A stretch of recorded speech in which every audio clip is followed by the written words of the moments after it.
जय श्री कृष्णा, राधे राधे। प्रिय दोस्तों, धर्म कोई भी हो, लेकिन दान करना हर धर्म में पुण्य कार्य माना गया है। यही नहीं, घर आए किसी भी व्यक्ति को खाली हाथ लौटाने की भी मनाही है। मान्यता तो यह भी है कि अगर कुछ लोगों को घर से खाली हाथ लौटा दिया जाए तो किस्मत रूठ जाती है। इसलिए यह बहुत ज़रूरी है कि आप यह जान लें कि किन लोगों को अपने दरवाजे से खाली हाथ नहीं लौटाना चाहिए। नंबर 1, विवाहित बहन बेटी।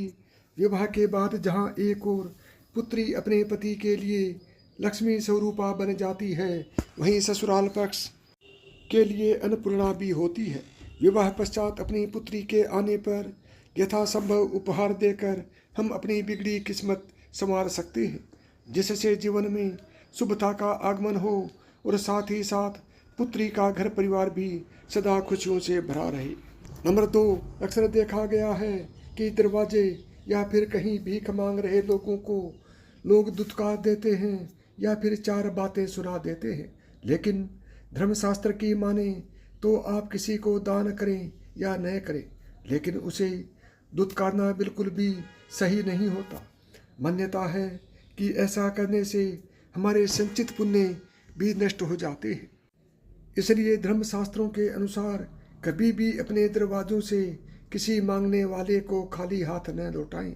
यथाशक्ति जो भी हो सके वह दान करें। यदि नहीं कर सकते हैं तो कभी भी दुत्कारें नहीं। नंबर 3, कई बार ऐसा भी होता है कि हम जीवन में सब कुछ सही कर रहे होते हैं, लेकिन बावजूद इसके भी जीवन में दुख तकलीफें कम होने का नाम ही नहीं लेती। तो ध्यान दें, कहीं आप भी अपने दरवाजे से किसी ज़रूरतमंद को खाली हाथ तो नहीं लौटा रहे हैं, या फिर किसी ऐसे व्यक्ति को जो कि ज़रूरतमंद भी हो और दिव्यांग भी हो। तो ध्यान रखें कि कभी भी ऐसा न करें, क्योंकि दिव्यांगजनों को राहु और शनिदेव का प्रतीक माना गया है। यही वजह है कि इन जातकों को कभी भी दरवाजे से खाली हाथ नहीं लौटाना चाहिए।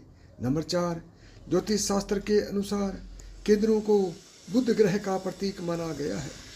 यही नहीं, उनके साथ किया गया व्यवहार हमारे जीवन पर गहरा प्रभाव भी डालता है। इसलिए भूलकर भी कभी केंद्रों का अपमान नहीं करना चाहिए। यदि आप उन्हें दान नहीं देना चाहते तो न दें, लेकिन उन्हें अपशब्द भी न कहें। हालांकि धार्मिक मान्यता यह भी है कि अगर केंद्रों को हरे रंग के वस्त्र या फिर हरे रंग की कोई भी वस्तु दान की जाए तो यह अत्यंत शुभ होता है। ऐसा करने से जीवन में सुख समृद्धि आती है, लेकिन इनका अपमान करने से बुध ग्रह खराब होता है और कई तरह की मानसिक और शारीरिक दिक्कतों का सामना करना पड़ सकता है। नंबर 5, ज्योतिषाचार्य के अनुसार अगर कभी भी आपके दरवाजे कोई भी संत महात्मा या गुरु आए तो उनके साथ हमेशा ही शालीन व्यवहार करें। उनसे यदि कुछ ज्ञान प्राप्त करना चाहें तो जरूर प्राप्त करें, या फिर यथाशक्ति जो भी हो सके उन्हें सम्मान स्वरूप दान करें और चरण स्पर्श करके उनका आशीर्वाद प्राप्त करें, बजाय कि उन्हें अपने दरवाजे से खाली हाथ लौटाने के। मान्यता है कि अगर किसी के दरवाजे से कोई भी संत महात्मा खाली हाथ जाते हैं तो उनके जीवन में सिवाय दुख तकलीफों के कुछ भी हाथ नहीं आता। इसलिए संत महात्मा को कभी भी खाली हाथ न लौटाएं। नंबर 6, सनातन धर्म में गाय को माता माना जाता है। भारत में गाय पूजनीय है। कहते हैं कि अगर आप गाय की पूजा करते हैं तो 33 कोटि देवी देवता की पूजा हो जाती है। गाय को माता लक्ष्मी का स्वरूप भी माना जाता है। अगर आपके घर में गाय बिना बुलाए आ जाए तो यह बहुत शुभ माना गया है। अगर आपके घर में गाय आ जाए तो उसको रोटी जरूर खिलाएं, गर्मी के मौसम में पानी भी पिलाएं। गाय का आना अत्यंत शुभ है।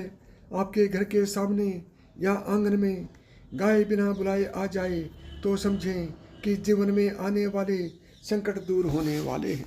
यदि आपको मेरी बताई हुई बातें पसंद आई हों तो वीडियो को लाइक करें, चैनल को सब्सक्राइब करें और प्रेम से बोलें जय श्री कृष्णा, राधे राधे।